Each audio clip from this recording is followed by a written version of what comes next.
Assalamualaikum warahmatullahi ta'ala wabarakatuh dan salam sejahtera.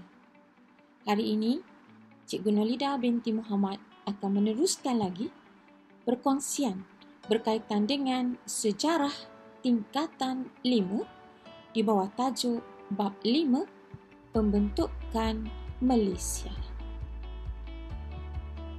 Kita lihat subtajuk yang akan Cikgu bincangkan pada hari ini ialah tajuk 5.5 Perjanjian Julai 1963 dan peristiwa pengisytiharan Malaysia. Tajuk kedua ialah tajuk 5.6 Konfrontasi dan usaha menanganinya.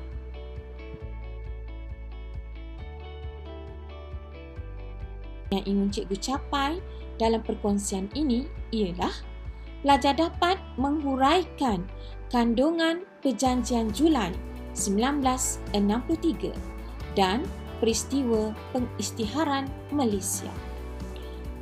Kedua, pelajar dapat menerangkan usaha-usaha menangani konfrontasi di antara Malaysia dan Indonesia.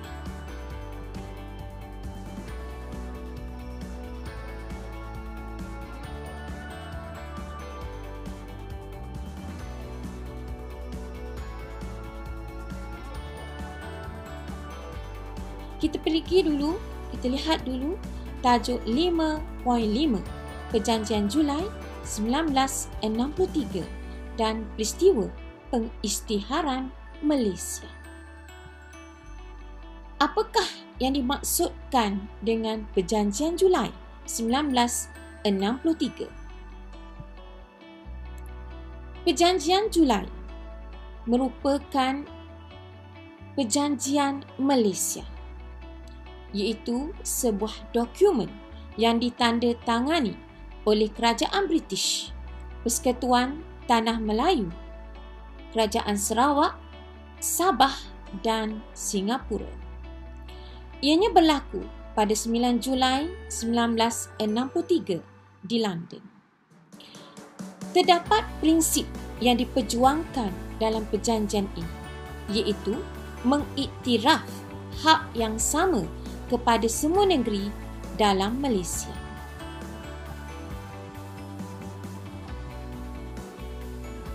Yang terdapat dalam Intipati Perjanjian Malaysia. Terdapat 7 perkara penting. Pertama, berkaitan dengan tarikh.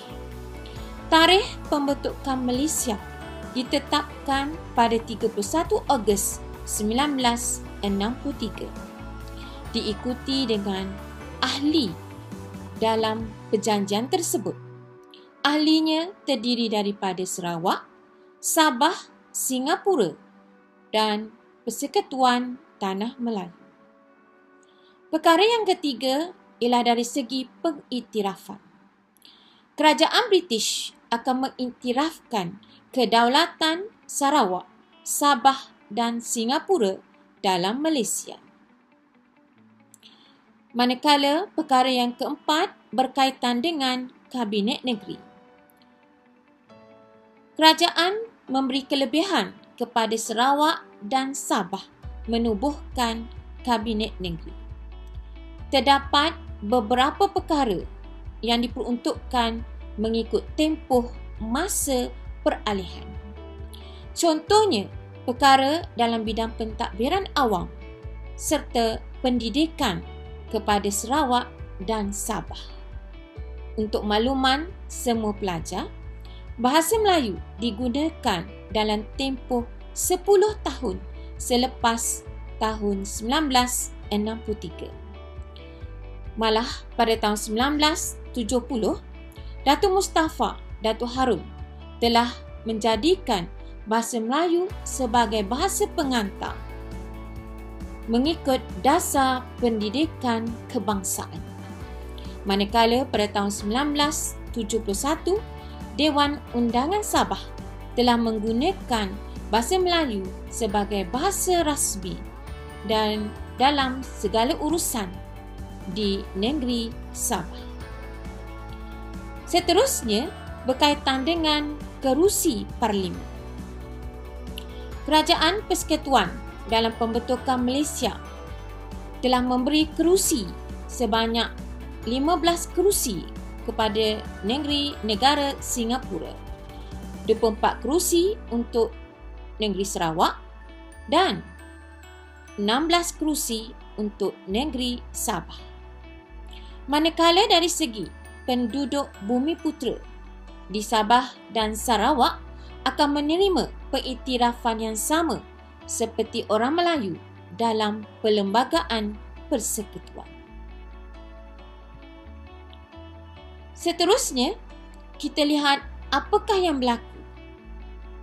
Berlaku satu isu, iaitu bantahan Indonesia terhadap pembentukan Malaysia. Bagi menangani persoalan isu ini, pada 12 Ogos 1963, Setiausaha Agung PBB iaitu UTAN menubuhkan satu jawatan kuasa UNMM untuk menilai dan membuat laporan. Jawatan kuasa ini diketuai oleh Lauren Michael Moore, iaitu Duta Amerika Syarikat di PBB, mengetuai rombongan melakukan tinjauan di Sarawak dan Sabah. Diikuti pula pada 31 Ogos 1963, pengisytiharan Malaysia terpaksa ditangguhkan kerana menunggu laporan disiapkan oleh Setiausaha PBB iaitu UTAN. Seterusnya, pada 14 September 1963, misi menerbitkan laporan mendapati penduduk Sarawak dan Sabah menerima pembentukan Malaysia.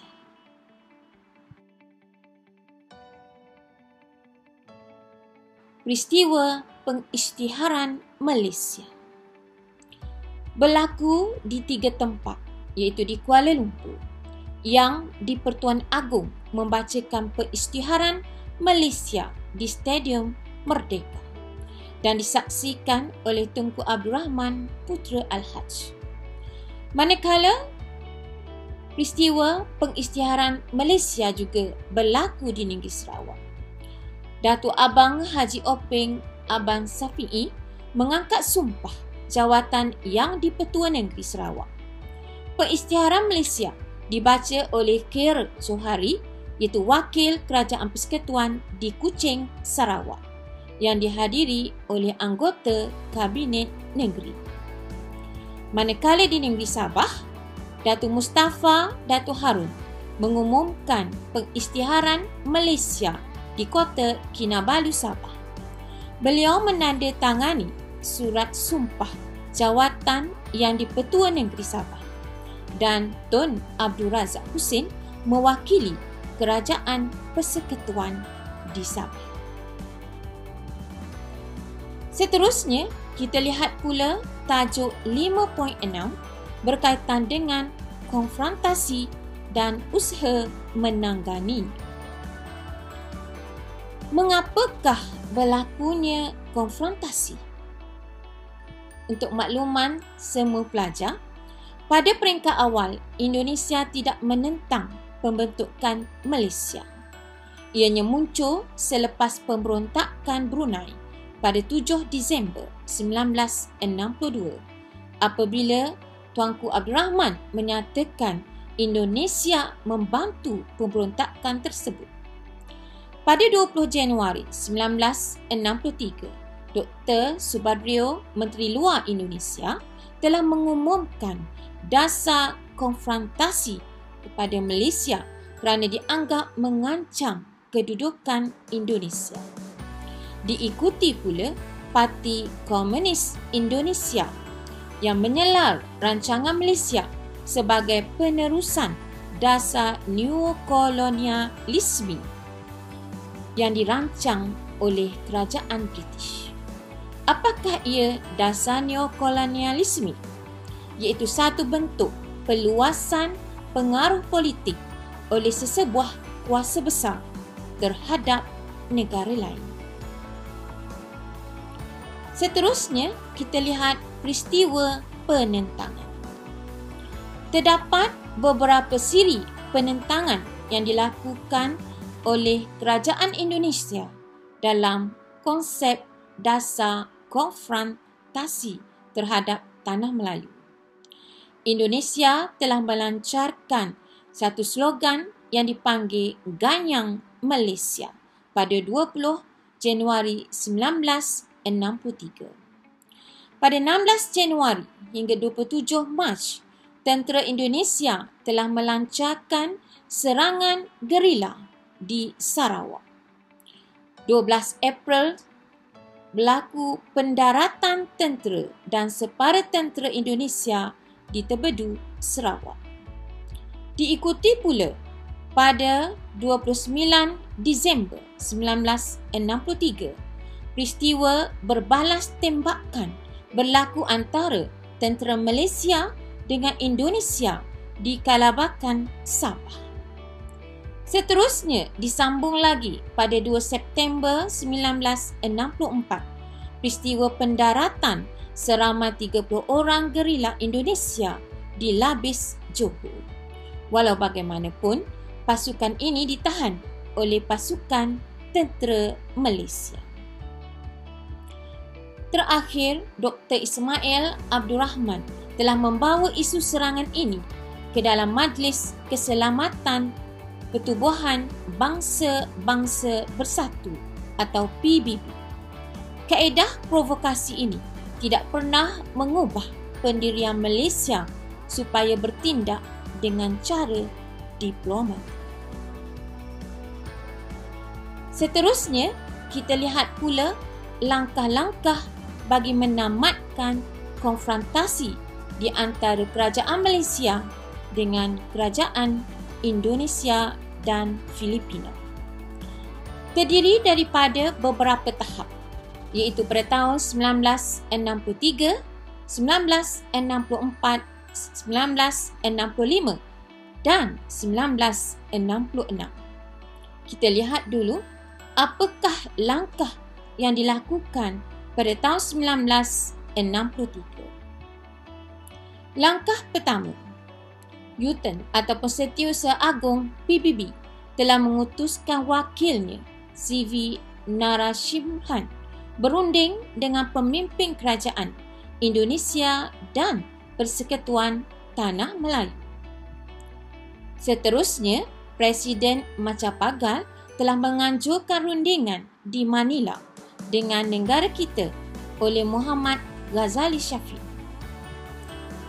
Langkah seterusnya diikuti oleh Tuanku Abdul Rahman yang bertemu dengan Presiden Sukarno di Tokyo untuk menerangkan tujuan pembentukan Malaysia. Langkah yang keempat, Tun Abdul Razak Husin telah menghadiri mesyuarat di peringkat Menteri Luar di Manila bersama Dr. Subadrio, Menteri Luar Indonesia.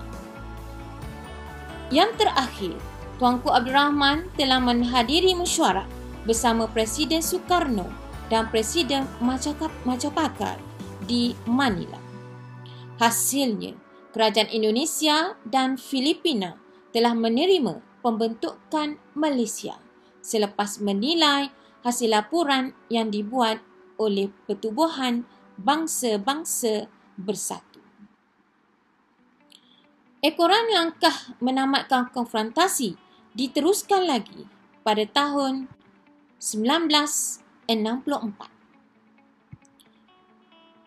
Berlaku satu rundingan di antara Malaysia, Indonesia dan Filipina berlangsung di Bangkok dan Tokyo. Peranan ini dimainkan oleh Menteri Luar Thailand iaitu Tanat Koman.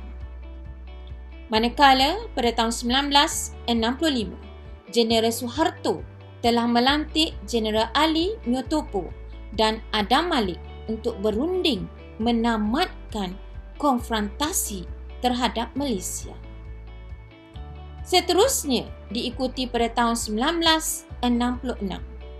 Kerajaan Indonesia telah mengumumkan penamatan konfrontasi pada 4 Ogos 1966. Tun Abdul Razak Husin telah berjaya menandatangani perjanjian persetujuan normalisasi di antara hubungan Indonesia dan Malaysia.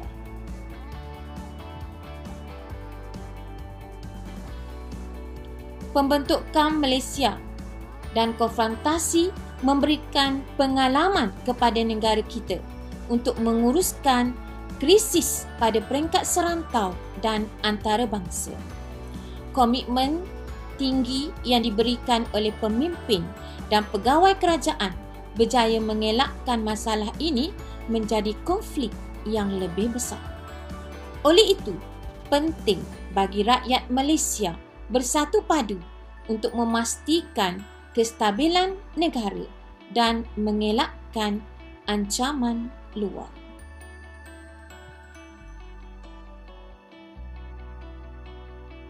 Ini, cikgu menyediakan soalan latihan pengukuhan supaya pelajar dapat mengulang kaji topik 5.6 dan 5.5.